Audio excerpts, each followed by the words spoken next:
right, welcome everyone to another episode. Dave, what are we talking about today? We are talking about all that is and Oh, right. And if there is such a thing as good and evil, according to the Seth material. I'm Michaela Stetler, and I am the president of the Seth Center. I am myself who is. I am myself who is all. No, I am myself. David Selak. I am the head Cheeto at New Awareness Network, also known as the Seth Center. Right. So this understanding is basically, this episode is about kind of like the God concept. What is God? How does the Seth material look at that? And why doesn't he use the term God? God if I know. Yeah, look, let's talk about that. It's actually interesting and important. One is he doesn't use God. He doesn't use soul. He rarely says love. He puts it in different terms. And the reason is we've been conditioned, acclimated to have our own meanings for those words. We've been taught by our parents, our schools, our religions, most of all in these areas. And we each have connotations. So he's trying to break that up a little bit, quite a bit actually, so that we can approach those subjects that you mentioned in really a fresh way to give us wider and better understanding of not only these concepts, but what we can actually do and experience with them.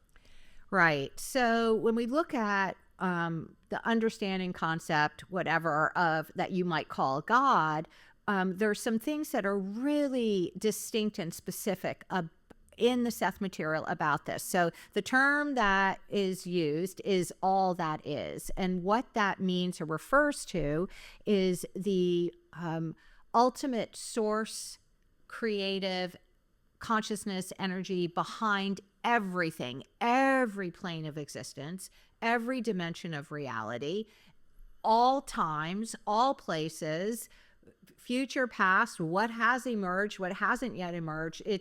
So all that is, right? And it's really this understanding of unlimited beingness that is the source of all individuated consciousness.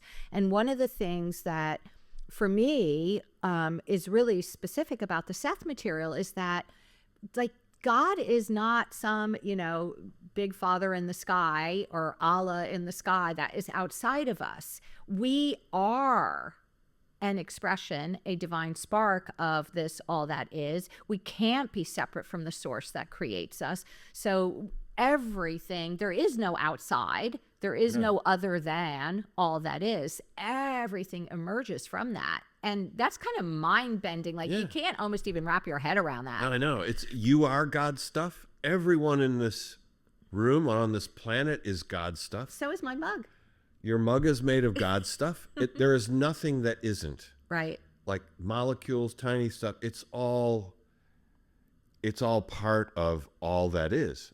And all that is constantly expressing itself through us. Even you, even people that you might think of as bad people, they are part of all that is as well, and creating and expressing. One thing Seth said, and I have to present it so that I don't forget it, is that all that is perfect in its imperfection, if that makes sense. So it's kind of like in its explorations, all that is has to explore every aspect of everything, all versions of various realities. So nothing gets excluded or rejected. Exactly. And it's all, you could argue, creative. Even the most terriblest. It's a terrible thing. It's the most terriblest thing. Even the stuff that's awful, that's sad, that's crushing, that's crazy deaths, wars, violence, aggression. It doesn't excuse them, but it's manifest, and it becomes part of all that is. Right. So it's like kind of grist for the mill that everything gets that kind of possibility to materialize itself into form, right? So if there is a potentiality, how would you, like, you have to, it has to be given the divine right to materialize itself. So it's all potentiality, all possibility, and it's constantly kind of emerging, growing, and expanding. So everything, every time you grow, you all You that add will to all grows, that is. right? Yeah. You're growing all Yeah. that is. The hardest, I think, one of the most challenging things for me, and I feel like I'm still learning it, is realizing I am God incarnate, as are you, as is everyone on the planet. And it's like, really? Does that Like, mean I could that's get heavy. you to worship me? You can try. Like, good luck with that How about, one. how about I'm some busy worshiping offerings? myself. How about some offerings? I know, like all that crazy stuff, and it's like, you know, when you think about it, and I hope our audience, geez, please, audience, it's kind of like, Might we oh offend God, thee? please help me. You know, when you ask for something like, you know, I hope God stops by and helps me with this. Well, we can get help. Help is available when you really need it, I think. At the same time, it's like, hey, do things yourself. Figure it out. You have the power to create. You have the energy. You can tap into all that is and feel a part of it when you can, when you need to. And part of that growing edge is to feel that connection more and more. Right. And we do have to, even though, like, Seth does use the word love, like, all that is the, like, the fabric of existence, sort of the all the impulses of existence. So it's, if it's not outside of you, if you don't have, what was coming to mind as what you were just expressing is, all that is not static and finite. It's not some complete perfected being Right. that exists outside That's of right. everything else. It's the field of emerging beingness, of emerging consciousness, that there is nothing outside of. So if it's within everything and every particle, there is nothing outside of it, then if you need personal help, right, you have your own larger beingness that emerges out of this ultimate field of reality. And there's other, just like in life, right, you have friends, family, people who love you, maybe wise teachers. We have that in all levels of reality. So there is always help, but it's not like praying to something outside of you. It's Yeah. inside. That's right. I had this thought as we were talking yesterday, and it's like, you know, it's like you're in a hard place, like lots of problems and stuff. And so you go, God, help me with that. You know, it's like you want divine intervention. You want divine intervention to solve it, right? Like, and then I thought, you know, if I was a good God, which I am, thank you, you want, you know, what he, all that is will go is like, now you can do that. You can figure it. Like, you know, kind of get back in there. But God does help, or God, all that is, can help. And here's how all that is does it. It provides us impulses to action. So an impulse, it's not the same as a thought. It's like, although it can emerge as a thought, but it's like, go do this. Call Michaela. Oh, those little quiet nudges. Yeah, huh? the quiet nudges, and they often, if you don't follow them, which is because we're training our personalities, our conscious ego sometimes. If you don't follow the impulse, that's your choice because we're training ourselves. But the impulse may well come back because the approach to the solution might be, call Donna. Call Donna. That's the impulse that will help solve or resolve this situation. So it might be a phone call. It might be, oh no, go for a run today. Or, you know, it could be whatever. But those impulses interiorly come from, I'll just say it, a wise portion of ourselves, all that is, that has a helicopter view, that knows a great direction to create the best probable reality. Does that make sense It at all? it does. In another way, like let's go further in this, because how many times have you heard people like saying, "Why would God do this?" Like you see, why would God I allow know. that? And then so now there must be no God because there's no God I would want to be with who would allow that. And it's like again this misunderstanding, this really profound misunderstanding that God is some being, usually male, that is existing outside of us on high, that is judging us. And if we don't like, it's really kind of like a dysfunctional father who like is going to get angry at you and punish you, and if you don't please him, and if you don't do everything he wants and says, and if you aren't, you know, whatever, you know, if you don't worship and praise, and so he's some insecure father figure who needs constant validation and approval, or you will be smited.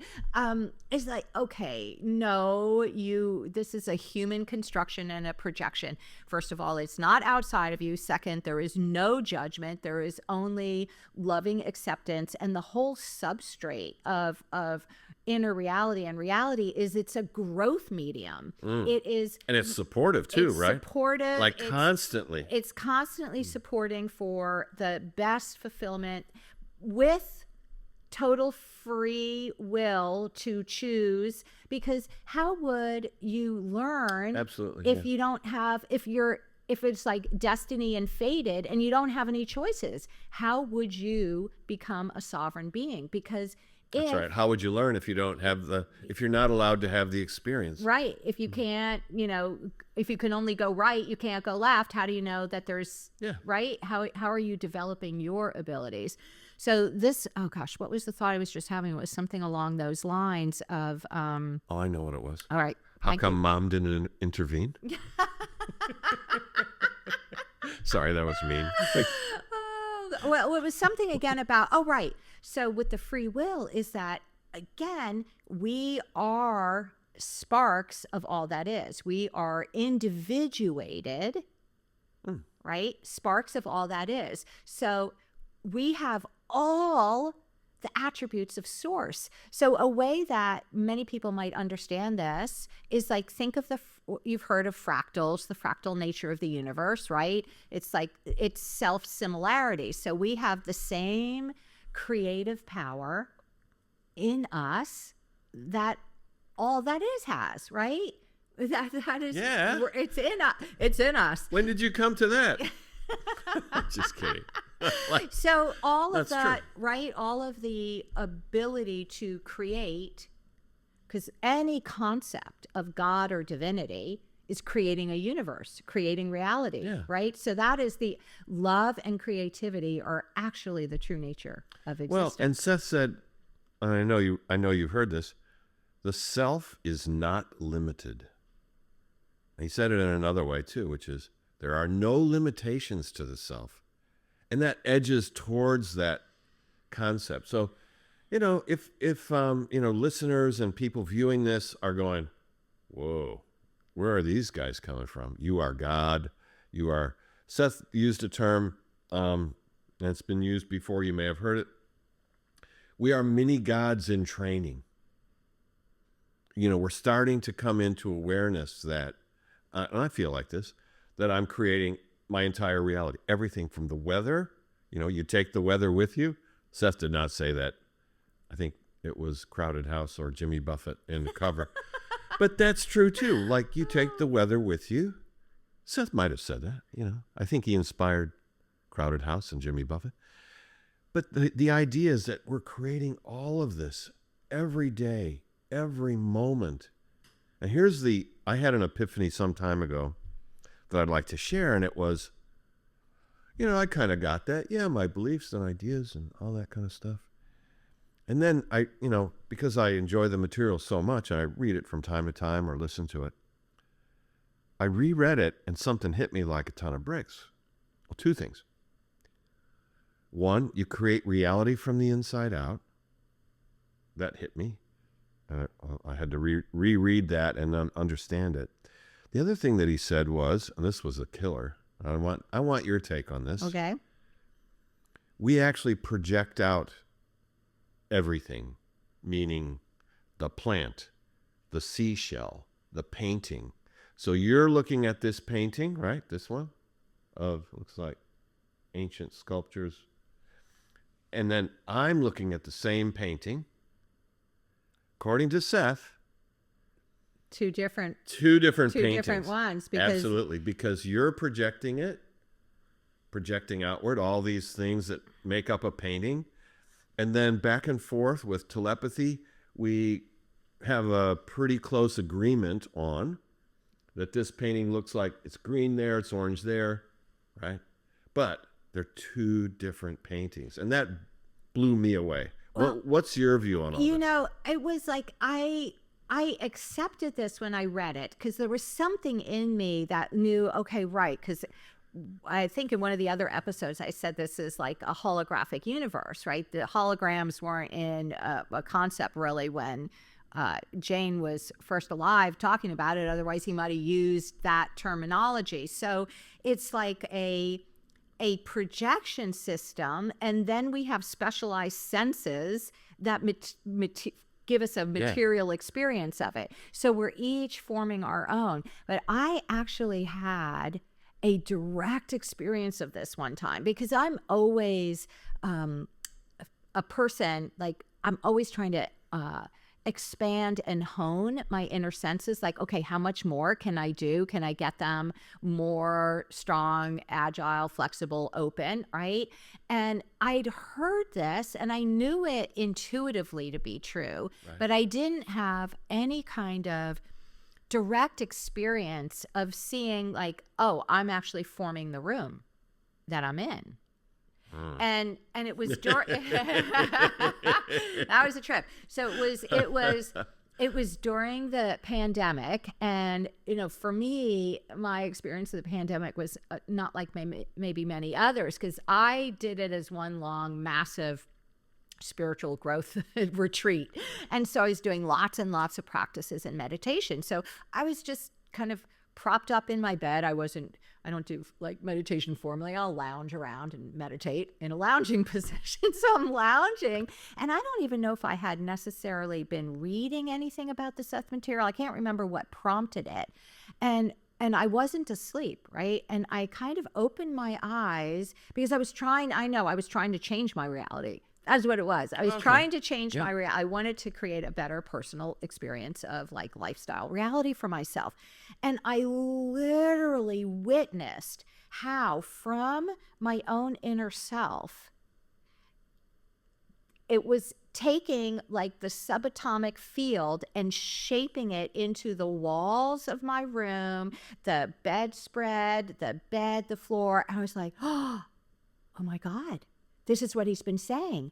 I'm actually directly witnessing, experiencing it.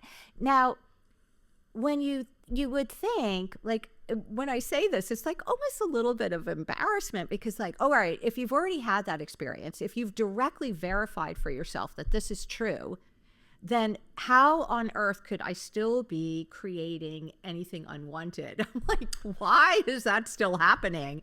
And I would be like puzzling for me. I mean, it seems like you have an answer to that. Well, not an Tell answer. me, no, great wise no, one. No. It's not a tell you, and it's not.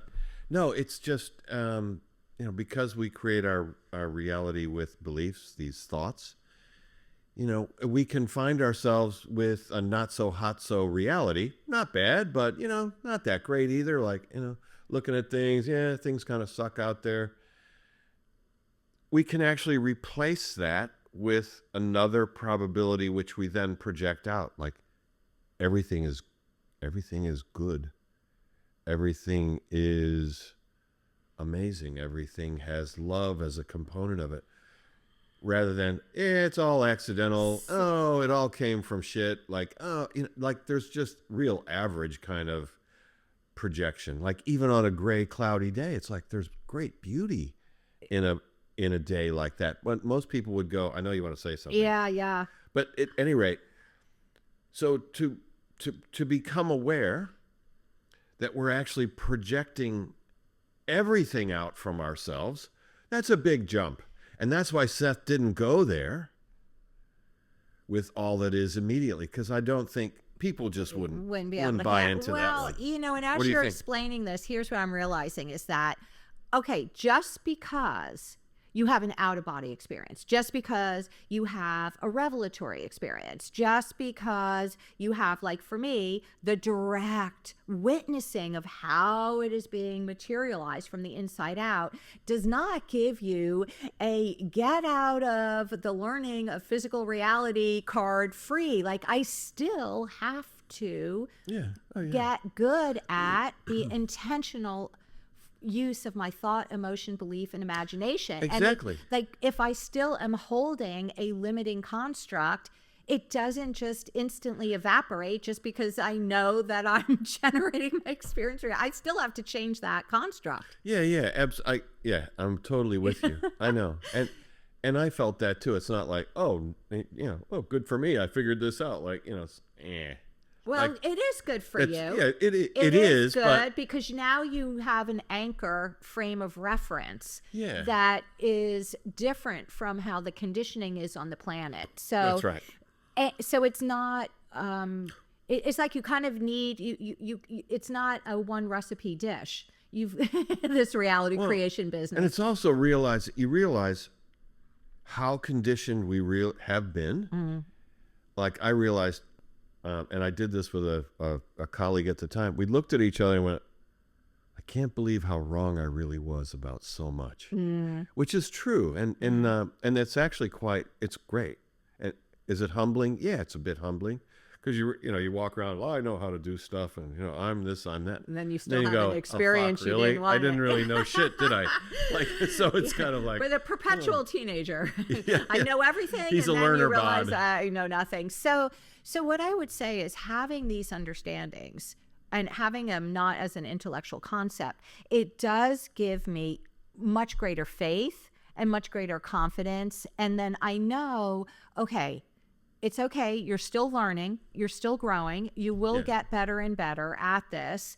And it's better to have that understanding than to like live To just, not. yeah, Absolutely. And definitely. we must be, pretty clear. It's like, yes, we create our personal realities, nature of personal reality, right?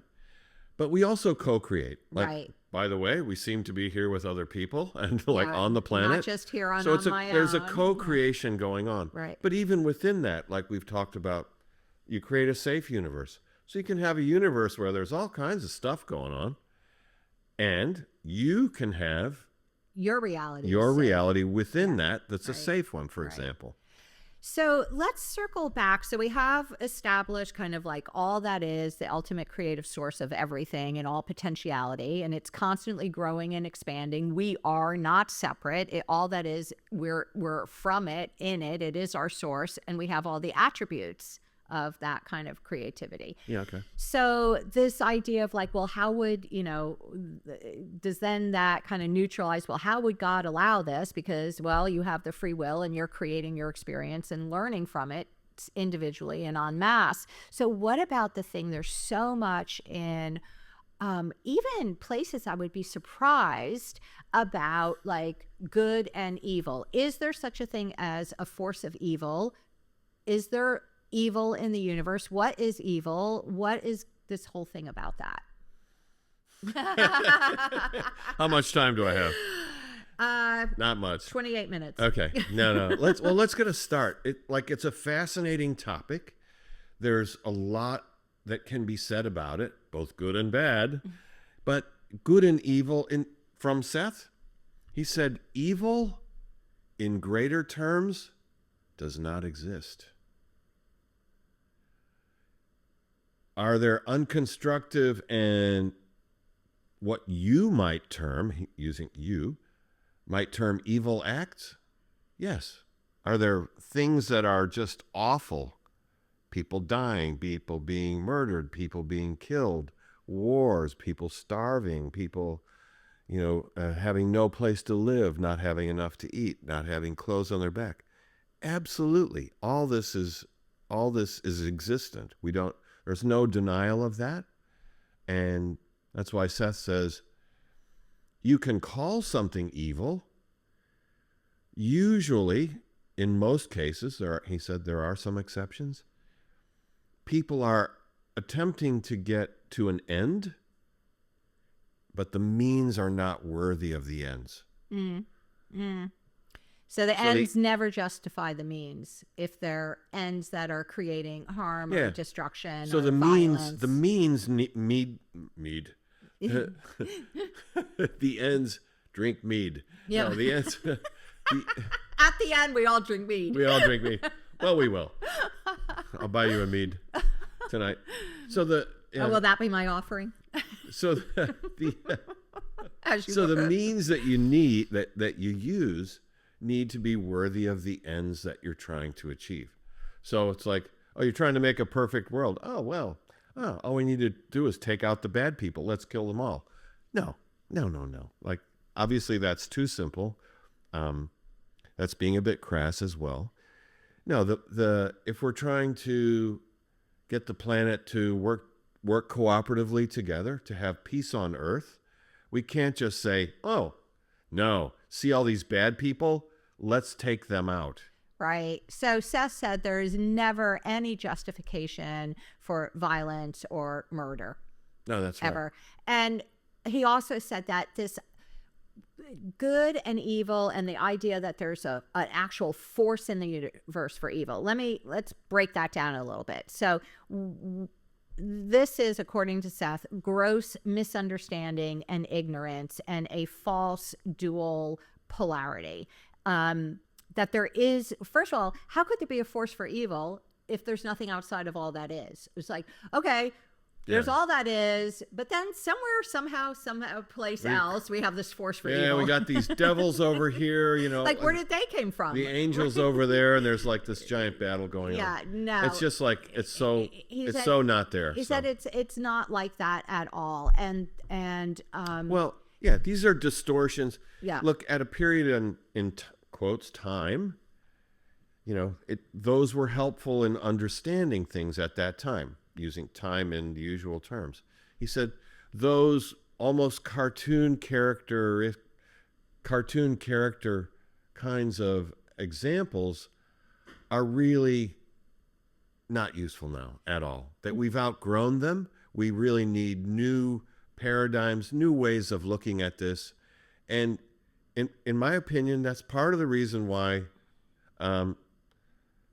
Seth was kind of on his mission. And in fact, I've got to share something. I think if you can imagine that our universe is one of many, many, many trillions universes. Upon trillions. And in fact, so Seth and his friends, his buddies and colleagues, mostly female, I might add, and male too.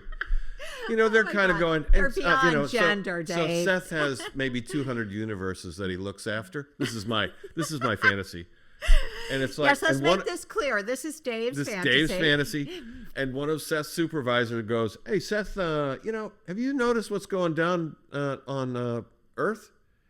And Seth goes, "Oh, I hadn't been looking in there." He goes, "Hey, mate, you need to get down there and sort this out. Like, they got some, they got some really, they got some old stuff going on." Yeah. So, and I think, according to him, he's come down, like, he's, but he's inserting this into our world in a good way, not telling us what to do, inserting it. And it's like, okay, here's the real deal.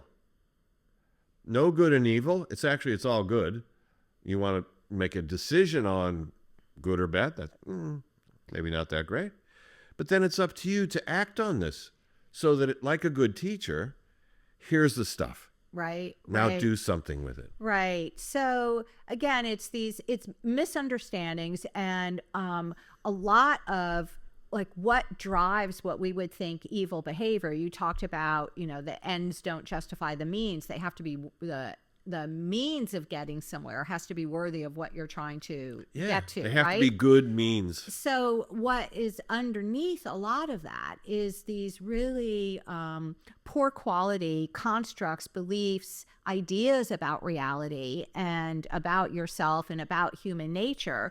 So a lot of it is like, if you have a deep belief in your own powerlessness. Like you do not have the power to Right. create what you want, Right. or you don't have the power to have what other people have that you want, right? Then, or you feel that there is something wrong or unacceptable about you, but you're not letting yourself tolerate that, uh, uh, that you're holding that. So now we're projecting it out onto other people. So now they're evil, they're bad. And so now, Or tainted, yeah. or they're dangerous, or they're like, let me just tie into what you just said. So which let's is, talk about projections and yeah, evil. so we project outwards what we kind of think about ourselves, usually, like, oh, you can't trust those people.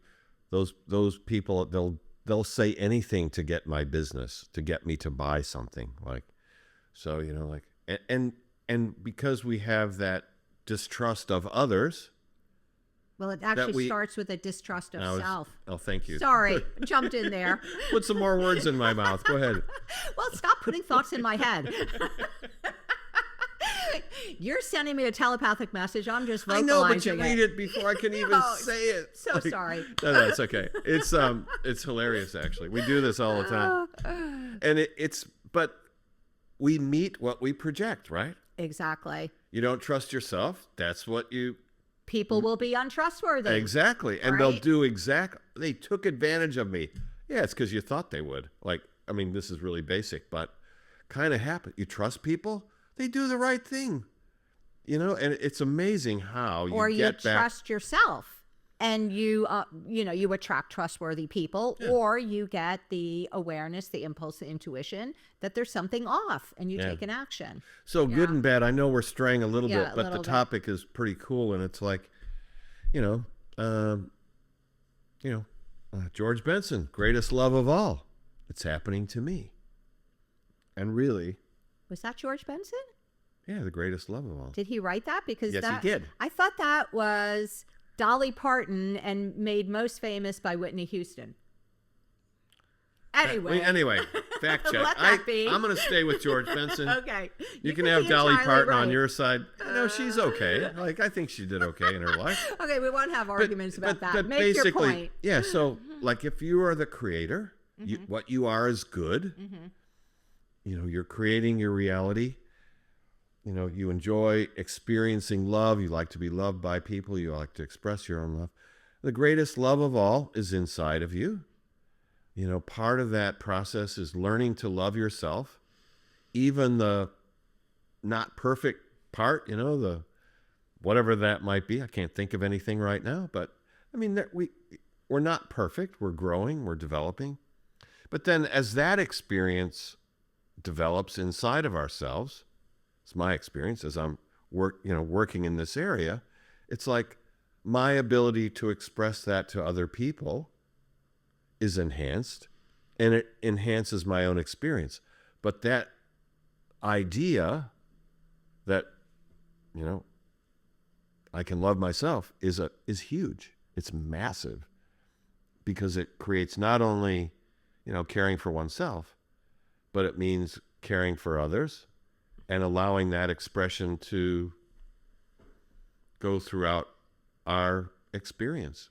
Absolutely. What do you think? Yeah. And, as you were saying that, what I was thinking a lot about is that if you are taking on, acquiescing to, agreeing to this dichotomy, this misunderstanding of good versus evil, then you have to be on guard all the time for evil. And we are being taught by religions, or on like high alert, right? Yeah, almost all religions, or like any kind of like Freudian based thing. There's something bad, wrong inside, or you're born with original sin, or you have bad karma, or you have to overcome, the badness of being human. You have to elevate. You have to transcend out of here, right? Watch out for bad food. It's just all the same thing, just in different clothes, right? Just a different fashion. So if you are accepting that, if you are agreeing to that, now you have a lot of guilt, shame, and then with guilt comes punishment. So you're putting that on yourself, or you're projecting it out, right? So you're in, it sets up a sort of framework of living where there's always this oppositional battle, And generally, there's the fear that, well, evil is not as strong as good. Yeah. Right? And you've got to watch the impulses in yourself. You got to watch because you don't trust yourself. Or you think, you have a violent thought, say an aggressive thought. It's like you want to yell at someone. Oh, I can't think. Well, you better repress I can't feel that. Yeah. Like, oh, that's because then I won't be a good person. So it creates a lot of repression, denial, restriction of energy. It creates a lot of guilt and judgment. It creates a lot of projection.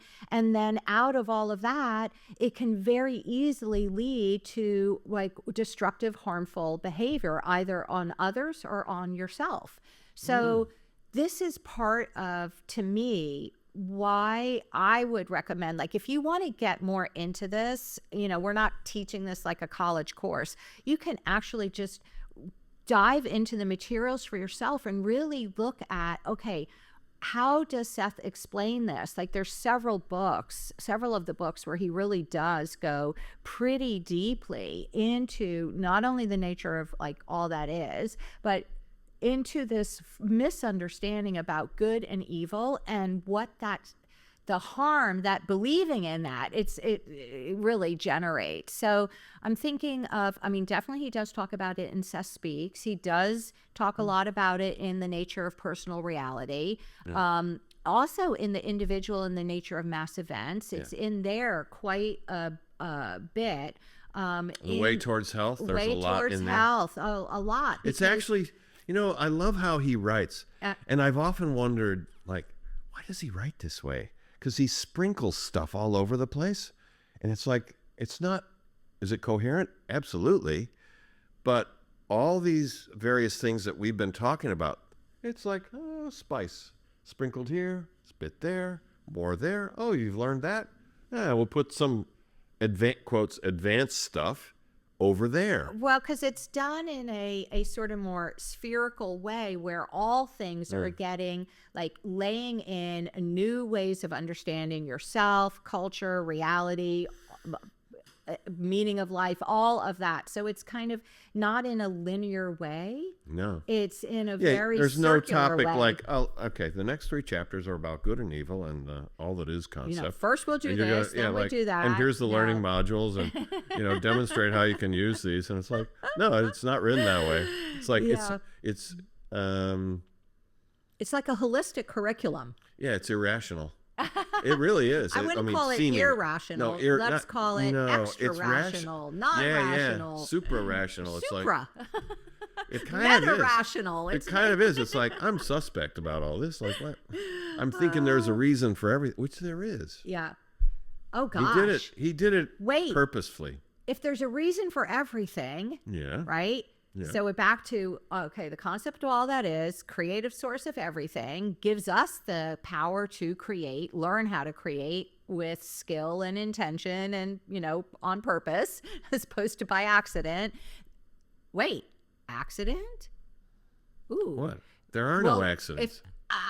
So if there are no accidents, is there fate? Is there a destiny? How can you say there are no accidents? There is the appearance of accidents. Well, that just sounds like semantics. What do you mean? Well, okay. So, not to put you on the spot. No, that's okay. I don't mind. I don't mind at all. God in training. Yeah. But just because you can't see some of the purposes and reasons behind, let's just say, an event, doesn't mean that it's not purposeful and meaningful. It just means, for me, that I don't see behind the scenes. So, for example, great example. Did I ever share with you the piece? I can't remember where it's from. I think it might be in personal sessions. It was The Accident. It was the Rob saw in the paper, in the local paper, there was a head-on collision between 2 cars. There were a number of people who died in that so-called accident. And there were a number of people who survived. Do you remember this at all? I'm remembering. And he broke down each person involved, what their reasons were on the inner level for participating in it. Exactly. And the one wanted to get out of life, but wanted to do it in like a very instant way. Yeah, but in a way that not looked good, but would take the face saving. face saving. That's right. Right. It's because such a great if it was example. an accident, who can blame me? And, and also Everyone had their own Yeah. reasons for, and again, this was not done on a conscious level. No, But there was some consciousness of obviously, Right. their situations at the Right. time. Right. But it's a beautiful, and probably the only, well, there's a number of other ones too, but this is probably the best one that shows like kind of a bigger event where there's all this participation, and it explains everyone's inner motivations and exterior motivations too for participating in, what was a life and death event.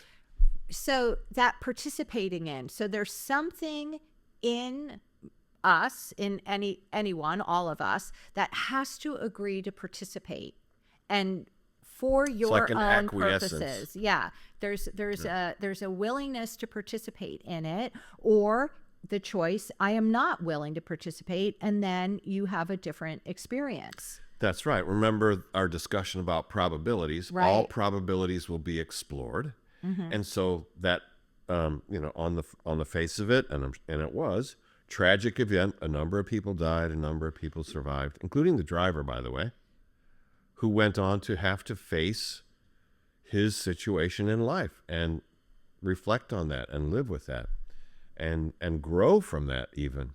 So Yeah, because if everything is if you look at everything as, okay, I'm learning how to intentionally create my experience of reality. yeah.